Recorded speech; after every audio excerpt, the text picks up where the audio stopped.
Ever since Game of Thrones became the standard bearer for contemporary prestige TV, it's been an inevitability that each network is looking for that one show that could become the next Game of Thrones. That moniker has been showered over numerous hopefuls, including the creators Benioff and Weiss's newest project, Three Body Problem on Netflix, and Prime Video's The Wheel of Time. It's been a blessing and a curse for show sets, as Game of Thrones left immense shoes to fill. And while the production value and quality may be on the same level, no one can ever truly predict what will catch fire and become a prestige TV hit. That's where Shogun comes in. FX's adaptation of James Clavell's best-selling 1975 novel seemed like a losing prospect to many. Based on an arguably outdated IP that was best known by a generation or two before the much sought-out 18 to 25 demographic that TV studios are known to chase, the show had mostly gone under the radar until its release. But as soon as the first trailer was released, the Game of Thrones comparisons began, despite Shogun not being a fantasy. But since its very first episode, the show has transcended those comparisons and crafted something truly unique that has shown just what prestige TV can actually achieve.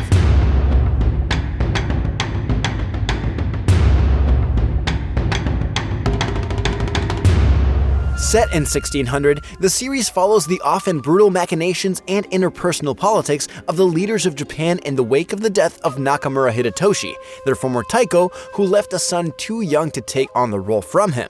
To build a political stalemate on his deathbed, Taiko crafted a council of regents, made of men who would attempt to take over to rule until his son came of age. We join the fray a year after that shocking loss, when an Englishman named John Blackthorne washes up on shore along with his ship, the Erasmus, and the leftovers of his starving and desperately ill crew. It's an expansive setup with threads that spool across the globe, as religious powers and monarchs battle to keep their hold on what they see as a new prosperous colony. At the center of the conflict is legendary Japanese actor Hiroyuki Sanada as Lord Yoshii Toranaga, a nobleman who turned down the chance to be the sole regent and a year later is surely regretting that choice, as his fellow council members are planning his impeachment and death. His charge Mariko is in servitude to Toranaga after the death of her father. Then there's the charming and reckless Yabushige.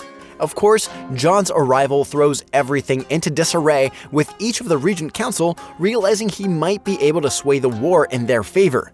All of that politics and the vibrant historical setting do immediately bring Game of Thrones to mind, but unlike HBO's smash hit, this is no fantasy. Instead, this is a true historical drama that transports viewers to ancient Japan thanks to incredible craft and production design. And that's not the only way in which Shogun transcends the series it's so often compared to. Almost immediately, there's one area where Shogun stands out. While the historical setting would be the perfect excuse to sideline the women in the series, instead, it does the opposite. While we're given the cultural context of women being perceived as possessions and treated as such, the series goes out of its way to allow them to grow beyond what could have been nothing but historical caricature, instead revealing them as power players and humans in their own right. Compare that then to Game of Thrones, and think about the first time that we meet Daenerys Targaryen, naked and abused by her controlling older brother out to sell her off, or the introduction of Cersei Lannister, an incestuous child killer. Throughout the entire run of Game of Thrones, those women would go on to become slightly more complex and inarguably strong characters, but those arcs were built on their own humiliation. And as the show came to an end, they would go on to both become hysterical, cartoonish stereotypes of rage-filled women.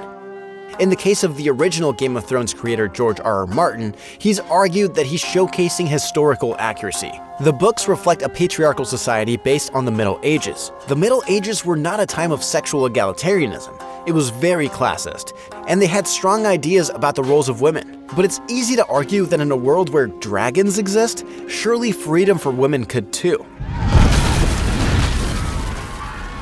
In Shogun, womanhood is a far more respected, eclectic, and interesting proposition. Women get to be assassins, mothers, maids, leaders, to plot and scheme, but also to love and nurture.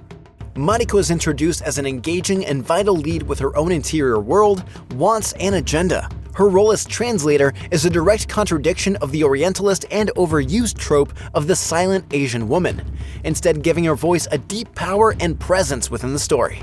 The enemies are everywhere and friends nowhere. To show your true heart is to risk your life. Not only that, but as the story unravels, we learn of the horrors of her past and the violence that has led her to become a key player in Lord Toranaga's house. She gets to be a lover, an avenging angel, a frustrated wife, brilliant fighter, and an often suicidal woman mourning the entire life and family that she's lost. In episode 9, she channels that journey into a startling speech and standoff that allows her to reclaim her power and eventually die, at least partially on her own terms. Then there's Fuji, who lives on past her husband and son's self-sacrifice and must reshape herself while mourning, although she would rather join her family in death. In episode 4, we see just how vital the women are as they navigate and placate the warring egos of John and Yoshubi's nephew Omi, stopping a potential bloodbath simply with courtly manners and wit. Of course, that bravery goes unnoticed by the men they save. It's not just the women that we're obviously rooting for either. Lady Ochiba presents a woman whose seemingly villainous planning against Toranaga is also deeply relatable, as she attempts to regain her power and takes vengeance on the men that she deems responsible for the awful life she's been forced to lead as the consort to the Taiko and mother of his heir. It's also a fantastic reveal that showcases the different kinds of power that people can wield in a violent and often dangerous landscape. As the show moves towards its finale, she's arguably the most important antagonist of all, especially with her deep connection to Mariko and the female friendship that they get to share even in the face of death. Speaking of consorts, Shogun also has a far more nuanced view on sex and sex workers, who, unlike Game of Thrones, aren't gruesomely slaughtered on screen or tortured for male pleasure, and even have agency and power within the court. There are many political routes and game plans for a woman to survive the brutal and unforgiving landscape set out in Shogun, making them as important and complex as the men who seem to hold all the power. It's another example of just how the epic nature of war and politics is stunningly well balanced with in-depth and thoughtful character work. If we haven't talked much about John Blackthorne, the lead character in the original novel, it's because Shogun is more interested in asking who gets to lead and be centered in stories like these than playing into its obvious would-be in character. Instead, this is a fantastic ensemble piece that blazes a trail for what prestige TV can do when it's made with thoughtful intention and unbelievable craftsmanship.